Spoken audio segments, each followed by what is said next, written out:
राहु के बारे में यह सवाल उठा था कि राहु आखिर करता क्या है। तो राहु सबसे पहले आपके लिए स्थिति को अचानक से बिगाड़ देता है और यह सब कुछ इतने अप्रत्याशित तरीके से होता है, इतना सडनली होता है कि आपको कुछ सोचने समझने का मौका नहीं लगता है। मैं पाप प्रभाव में राहु की बात कर रहा हूं।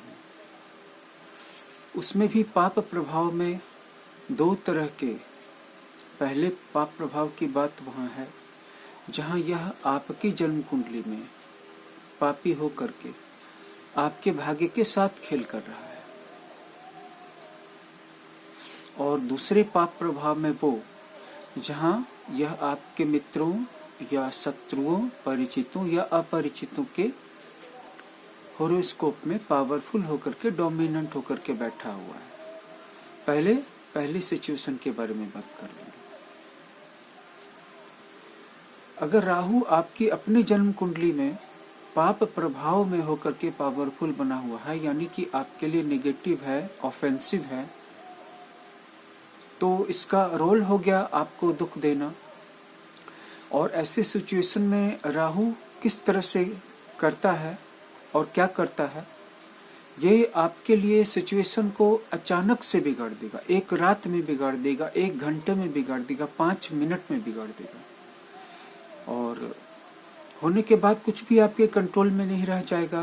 और होने के 5 मिनट पहले भी आपको बिल्कुल भी अनुमान नहीं होगा कि ऐसा मेरे साथ भी हो सकता था, ऐसा मेरे साथ होने वाला था।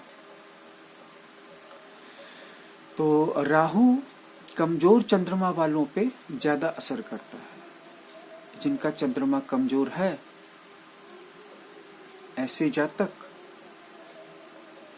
ऑफेंसिव राहु के दुष्प्रभावों में तेजी से आ जाते हैं, जिसका मतलब है कि वो तेजी से एजिटेटेड हो जाते हैं, तेजी से उत्तेजित हो जाते हैं। अगर उनके आसपास का माहौल बिगड़ जाए तो वो तेजी से अपना आत्म संयम, सेल्फ कंट्रोल खो देते हैं, और वो उससे भी ज्यादा उस लफड़े में, उस झगड़े में, उस स्ट्राइफ में जंप कर जाते हैं।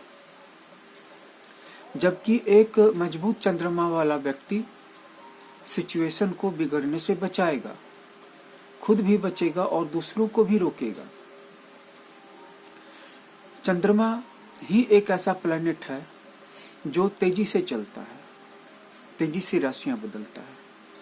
आप अच्छी तरह से जानते हैं कि वो कौन सा प्लैनेट है जो तेजी से राशियां बदलता है, जो तेजी से घर बदलता है, जिसकी गति सबसे तेज है। आप अच्छी तरह से जानते हैं, जी हाँ, चंद्रमा ही तो है। तो चंद्रमा सबसे तेजी से राशियां बदलता है। इसीलिए चंद्रमा प्रभावित जातकों के मन के भी मनोबल पर समय समय में बदलाव होता रहता है। कभी वो बहुत सॉलिड रहेंगे मेंटली, कभी बहुत स्ट्रांग रहेंगे, और कभी बहुत वीक हो जाएंगे, एजाइल हो जाएंगे, फ्रेजाइल हो जाएंगे, फिकल्ड हो जाएंगे, फिकल माइंडेड हो जाएंगे। तो चंद्रमा किसका कमजोर होता है? चंद्रमा तब कमजोर हो जाता है जब वह कृष्ण पक्ष के ज्यादा करीब रहता है, अमावस्या के ज्यादा करीब रहता है, या अथवा और उसके साथ कोई पाप ग्रह हो, मार्केश ग्रह हो, शनि, राहु, मंगल जैसे ग्रह हो, केतु जैसे ग्रह हो, या फिर चंद्रमा एलोन हो। आपने ऐसे लोगों को देखा होगा जिनको अकेले रहने में बड़ा डर लगता है, अपने घर में भी बड़ा डर लगता है, अपने कमरे में भी बड़ा डर लगता है। वो बेड पर भी आपके करीब सोना चाहते हैं, अगर कुर्सी पर भी बैठे हैं तो आपके बगल में बैठना चाहते हैं। उनको हमेशा कोई ना कोई कंपेनियन चाहिए, क्योंकि वो असुरक्षित होते हैं। अगर चंद्रमा अपनी राशि में अकेला है, और अगर उसके आगे की राशि में भी कोई ग्रह नहीं है, और उसकी पिछली राशि में भी कोई ग्रह नहीं है, तो इस सिचुएशन में इस तरह का जो फियर है, इस तरह का जो डर है, ये क्रिएट हो जाता है उनके माइंड में। और इस डर की उनके पास कोई व्याख्या या रीजन अवेलेबल नहीं होता है। तो ऐसे कमजोर चंद्रमा वाले जातकों पर बलवान नेगेटिव राहु तेजी से असर करता है। अगर इनके आसपास कोई थोड़ा सा नाराज हो गया है तो ये उससे 10 गुना 20 गुना ज्यादा नाराज हो करके, गुस्सा हो करके, चिल्ला करके, गरज करके, लड़ाई करके, यहाँ तक कि अपशब्दों का प्रयोग करके भी स्थिति को अपने लिए करीब करीब बिगाड़ लेते हैं। अब ऐसी सिचुएशन में इनकी इस आक्रामकता, जो दरअसल में इनकी सुरक्षा की भावना होती है, आत्म सुरक्षा में उठाया गया कदम होता है, लेकिन सामने वाली पार्टी इनको आक्रामक समझती है, तो उस सिचुएशन में उसके लिए भी पूरी तरह से लड़ाई में कूदने के अलावा और कोई उपाय नहीं रह जाता है। तो ये जो अति संवेदनशीलता है, जहां पर कि आप हाइपर सेंसिटिव होकर के हाइपर हो गए हैं, ज्यादा गुस्सा हो गए हैं, ये जल तत्व की राशियों में ज्यादा असर करता है। वृश्चिक राशि के ऊपर असर नहीं करता है, लेकिन कर्क और मीन पे ज्यादा असर कर जाता है। और अगर ऐसे सिचुएशन में कर्क या मीन के सामने उनका कोई उतना मैच्योर शत्रु नहीं हो और इनके सामने, इनके गुस्से के सामने, इनके विस्फोट के सामने पड़ गया, तो वो खुद को काफी असुरक्षित महसूस करेगा, जबकि असुरक्षित ये कर्क और मीन वाले हो रहे हैं। तो इस सिचुएशन में इनके बम विस्फोट के सामने, इनके गुस्से के बम विस्फोट के सामने अगर कोई पड़ गया तो उसके सामने भी कोई चारा नहीं बचेगा कि वह अपनी पूरी क्षमता से लड़ाई में अपने आप को झोंक दे। तो इन बातों का ध्यान रखेंगे तो आप अति संवेदनशील स्वभाव के द्वारा विकट परिस्थितियों में पड़ने से बच जाएंगे। ज्योतिष शास्त्र में ग्रोथ के साथ साथ सुरक्षा का भी प्रावधान है, और जलीय राशियों को राहु से ज्यादा खतरा है, खास करके चंद्रमा कमजोर हो तो। वृश्चिक राशि वाले कभी भयभीत होते ही नहीं है, हालांकि वो जल तत्व की राशि के हैं। वो तो गुस्से का एक हथियार की तरह अपने पक्ष में उपयोग करते हैं और सामने वाले के होठों को सी देते हैं।